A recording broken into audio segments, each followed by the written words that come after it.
我之前在哪一篇火星山那一篇我也提到，它的基本上锯板的厚度都在大概都0.4到0.6之间了，因为有的有烤漆，那我的这是没烤漆，我自己量是0.4多。我基本上我都会用它做类似那个火星塞的那个间隙规在做使用。那我有把头磨尖以后就是为了要清里面这边，就大概把它清除刮除一下。有的人是说可以泡药剂啦，但是我是不是很建议泡药剂？因为讲实在话，火星塞这种东西，其实要刮一刮就很干净了。其实像火星塞这种东西，你整颗下去泡药剂，毕竟以火星塞来讲好了，我这样举例好了，这边是正极，然后下面这一段陶瓷下面这一段都是吃引擎的接地负极。那你今天如果说可能中间这一条也是正极，点火头这边也是正极，那如果譬如说你泡药水干嘛的话，可能从里面渗进去，这个可能有人说我会说我可能是多虑了，但是我的习惯就我不会这样做，那就大家就见仁见智咯。里面这边就稍微给它刮除一下，应该有听到刮刮刮声。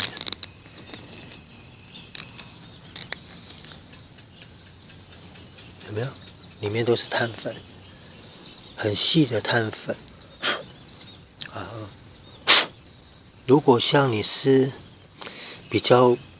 整块式的话，可能就是点火不良，或者说一些其他的状况。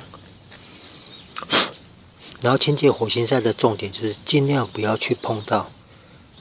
这一点火头跟上，因为我这是双点，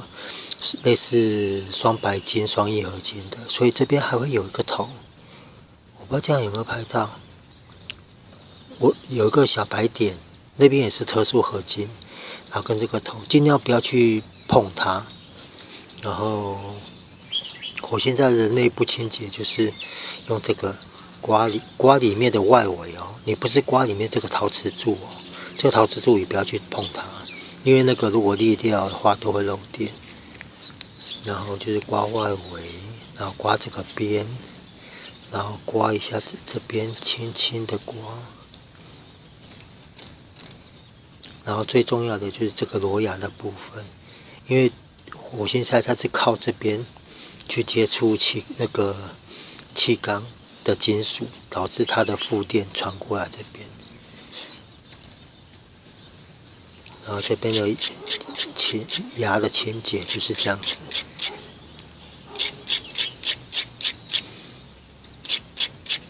然后火星塞检查一下它的陶瓷有没有裂掉，因为你如果陶瓷有裂掉的话，就会漏电，你的点火效率就会大打折扣，甚至可能会出现就是跳火。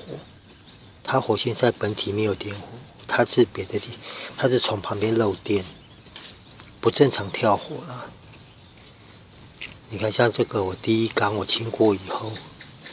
它在刮就比较没声音，因为我都清干净了。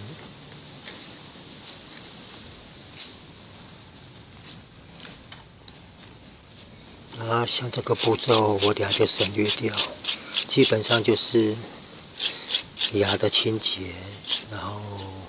点火周围的这边的清洁。然后像我都习惯，我刚刚有讲嘛，我会拿锯片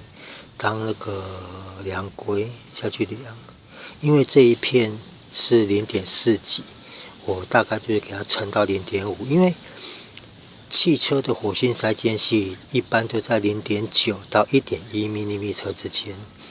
那我就是抓2个锯片的距离，这样子看得出来吗？它大概有留一个间隙，留一个小间隙，大概锯板的1倍吧，那就是大概1.0左右。然后像这一颗，像我的习惯是我只要量好1颗以后，我就是2个这样子交叠，大概去看，这样看得出来吗？大概去抓它的距离。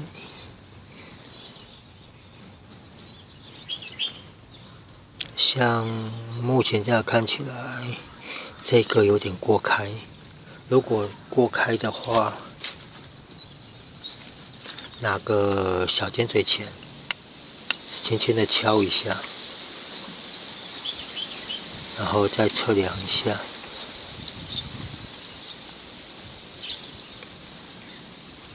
其实很多都是懒人做法啦。他如果正规的话，就是再拿锯片这样子下去放，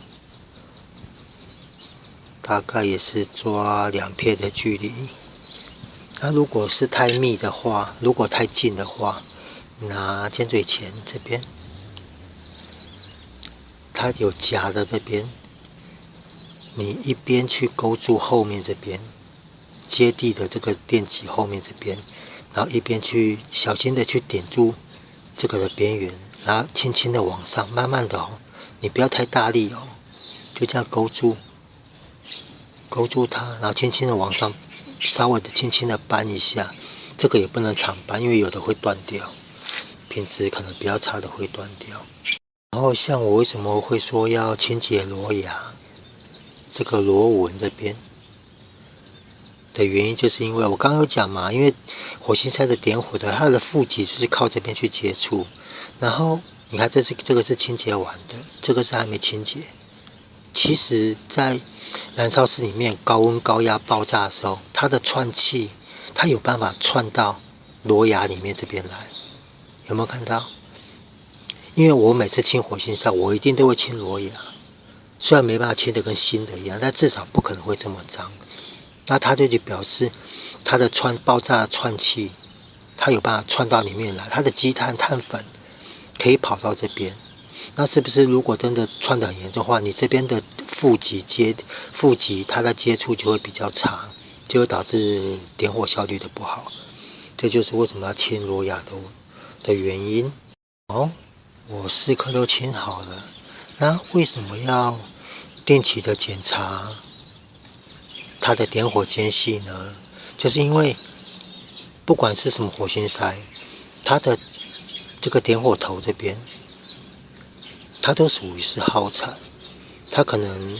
你越使用它会越来越短，那是不是越来越短的过程中就导致间隙过大？你如果点火间隙过大的话，它的跳火可能如果在许可范围内，它的跳火会比较大，但是它的跳火会变弱。